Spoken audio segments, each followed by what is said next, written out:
Shalom. This video is commentary for the Satellite Bible Atlas, maps 1.8 and 1.9, approaches to Jerusalem and the Benjamin region. We will focus on a cross-section of territory that stretches over 4 regions.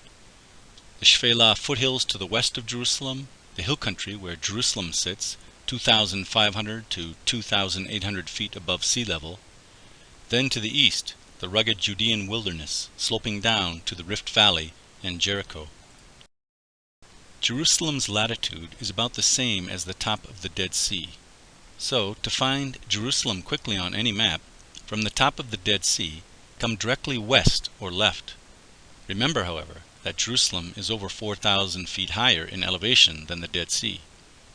Note that the area north of Jerusalem was allotted to the tribe of Benjamin. Jerusalem itself sits within the borders of Benjamin.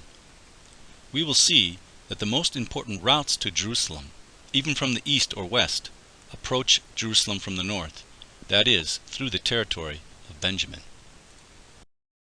On map 1.9, take a closer look at the important area just north of Jerusalem.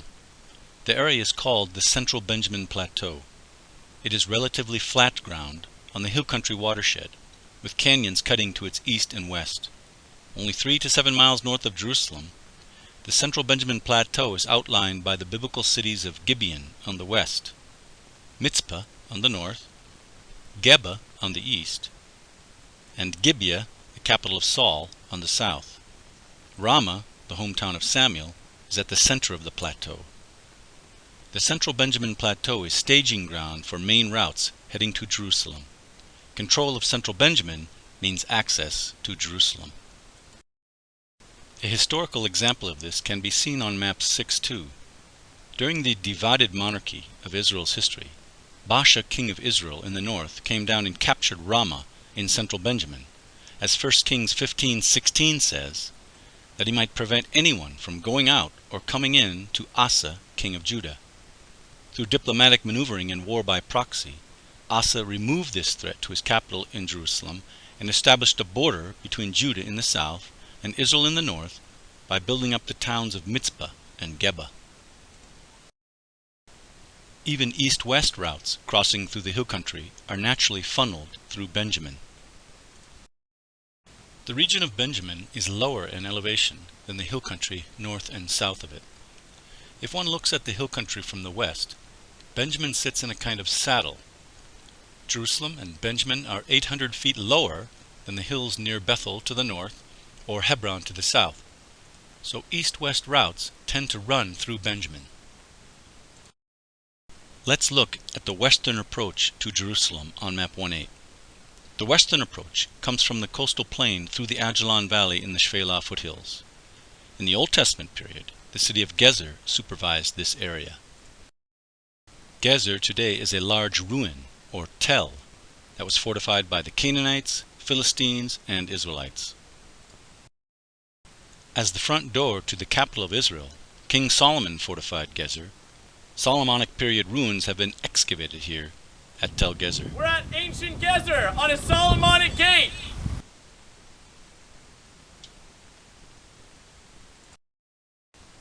From Gezer, the route continues east through the Ajalon Valley to Emmaus, the New Testament period counterpart to Gezer.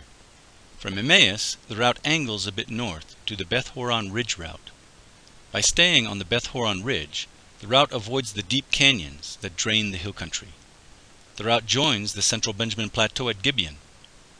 It connects with the Road of the Patriarchs, or Central Ridge route, at Ramah, where it turns south past Gibeah to Jerusalem. The Beth Horon Ridge route is perhaps the most important connection from the coast to the central hill country near Jerusalem. Therefore, there were multiple biblical events that occurred here. Hi, we are on the Beth Horon Ridge route. During Joshua's time, he pursued the Amorites along with the Israelites down this route, and while the Amorites were fleeing, large hailstones fell on them from heaven. Here is an aerial view of the Beth Horon Ridge route. The route comes out from the Ajalon Valley, up on the ridge past Lower and Upper Beth Horon. Solomon fortified towns along this route to guard the approach to his capital, Jerusalem. There is another route that ascends from the Ajalon Valley into the hill country. From Emmaus, this route ascends on a ridge to the town of Kiryat Jearim. Then it angles north and also joins the central Benjamin Plateau at the site of Gibeon. On map 1.8, review the two routes that approach Jerusalem from the west. The first route travels through the flat Ajalon Valley plain and then ascends into the hill country on the Beth Horon ridge. It comes into the central Benjamin Plateau at Gibeon and joins the hill country watershed at Ramah.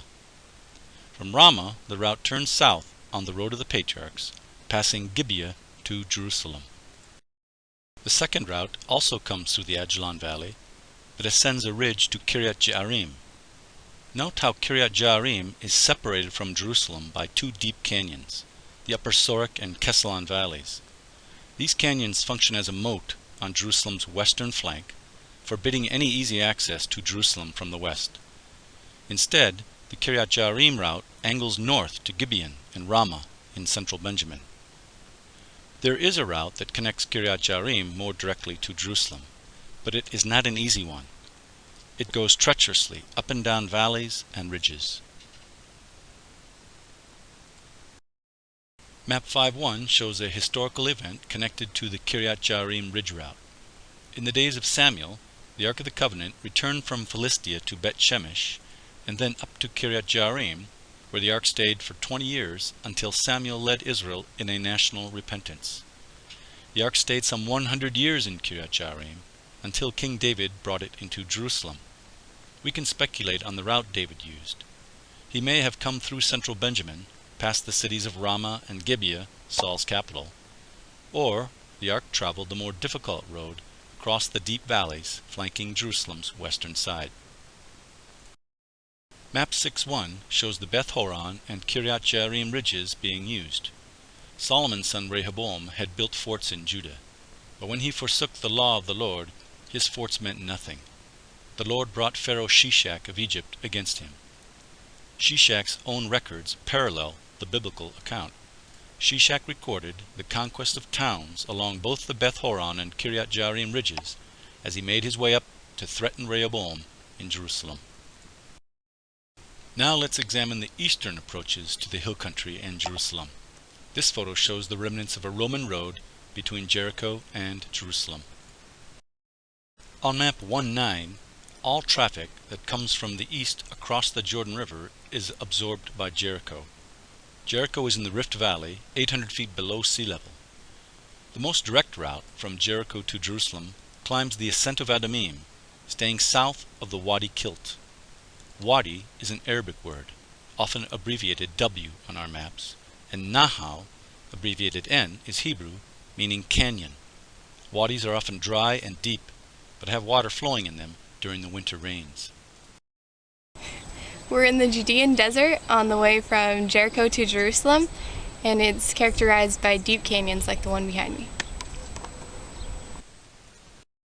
The rugged terrain of the Judean desert is drained by deep cutting wadis, like the Wadi Kilt visible here. Routes traversing the desert avoid the deep wadis and stay on ridges. Here is the path of the ascent of Adumim along the ridge above Wadi Kilt. Only 15 miles away, Jerusalem is 3,500 feet higher in elevation than Jericho. The Good Samaritan would have descended along the Adumim route when he assisted a man that had fallen among thieves. Jesus traveled on this ridge when he came to Jerusalem to die. The next route that ascends into the hill country from Jericho is called the Ephraim Ridge Route. This route follows a ridge between the drainage of the Wadi Nuema and the Wadi Ujah. A route ascending directly west from Jericho is called the Zebulon Route. Note that near the town of Michmash, this route forks. One fork angles north toward Ai and joins the road of the patriarchs near Beth Aven and Bethel. Joshua undoubtedly utilized this route when he conquered and burned Ai. Another fork turns toward the town of Michmash and a place the Bible calls the Pass. The Pass is a place where one can cross over from one side to the other of the Wadi Suanit. The town of Michmash guards the north side of the pass. Geba guards the south side. From Geba, one has access to central Benjamin. We are down in the Suanit Valley. where we were just overlooking between Michmash and Geba. And this is the place where Jonathan crossed with his armor bearer from Geba down here between these two cliffs, which he had to climb using his hands, up to the Philistine garrison at Michmash. And the cliffs have been named in the Bible in 1 Samuel 14:4, where it says, "On each side of the pass that Jonathan intended to cross to reach the Philistine outpost was a cliff, one called Bozez and the other Sinai. One cliff stood to the north toward Michmash and the other to the south toward Geba." Map 7.7 illustrates a historical event at the pass of Michmash in the days of King Hezekiah and the prophet Isaiah. A garrison of Assyrian soldiers threatened Jerusalem from the north. Isaiah tells us the enemy came from the north and deposited supplies on the north side of the pass at Michmash. Then Isaiah says, "They've crossed over the pass. He's lodging at Geba. Ramah is terrified. Gibeah of Saul has fled." The Assyrians came to Nob and shook their fist threateningly at Jerusalem. But that was enough. The Lord cut the Assyrians down like a tree.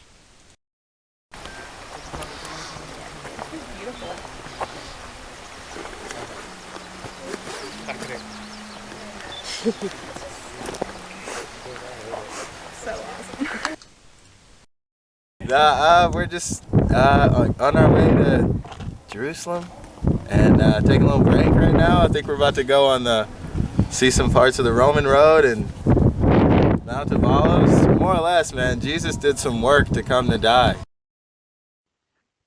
This video was written by Professor William Schlegel, translated by Dr. Simon Liu, Miss Annie Chang, and edited by Dr. Joseph Kim.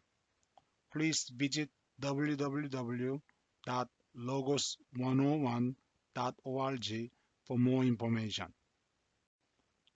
Again, that's www.logos101.org. And this is Joseph Kim. Thank you.